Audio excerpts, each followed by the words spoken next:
As Britain waits for their next leader, China is suffering under the current one, who, as things stand, will continue in the next term. Xi Jinping's China is a saga of nightmares. We told you about their banks in crisis. 4 banks in China recently failed. Depositors fear they could lose their life savings. They have been protesting. Guess what the government did? Unleashed military tanks. You know what they say about history repeating itself? China, protesters, tanks. Look at these images.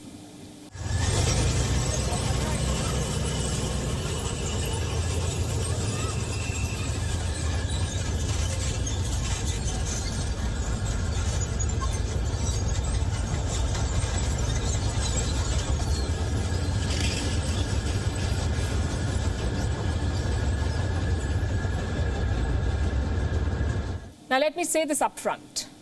We have not been able to verify the authenticity of this video, but a lot of reports are doing the rounds. Some say these images are from the Shandong province. Do you know what the tanks are guarding?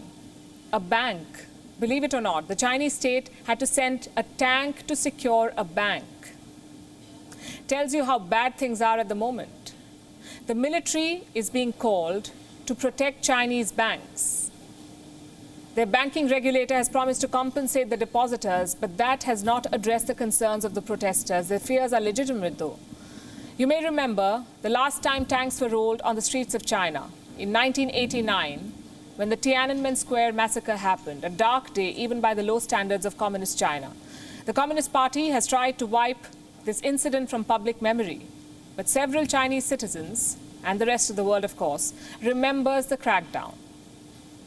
There was a massive uprising in Beijing, a pro-democracy campaign that threatened to bring down the Communist Party.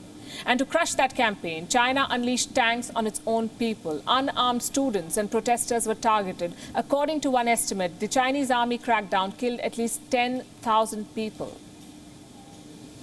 That was more than 2 decades ago. It's 2022, and a new rebellion is brewing. Chinese citizens are protesting against their banks and their system.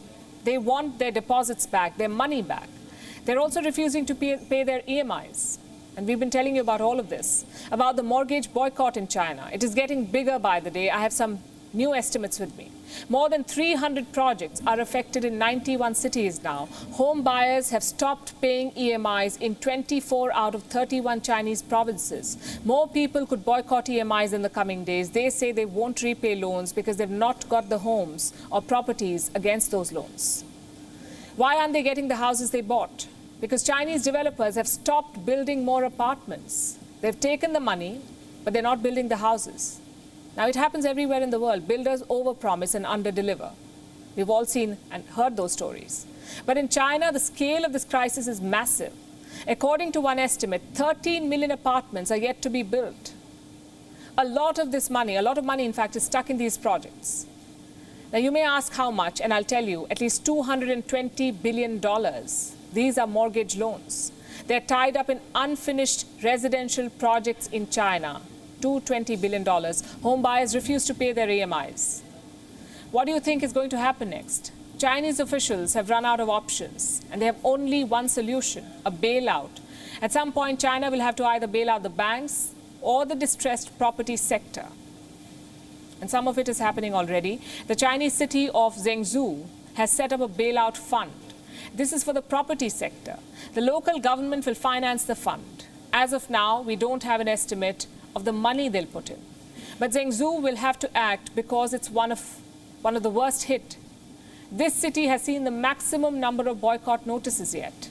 Again, we don't have the numbers, and we don't know how many homeowners are boycotting their EMIs in this city. A, because the data is hard to come by in China, and B, because whatever data there was, the Chinese state is busy scrubbing all of it.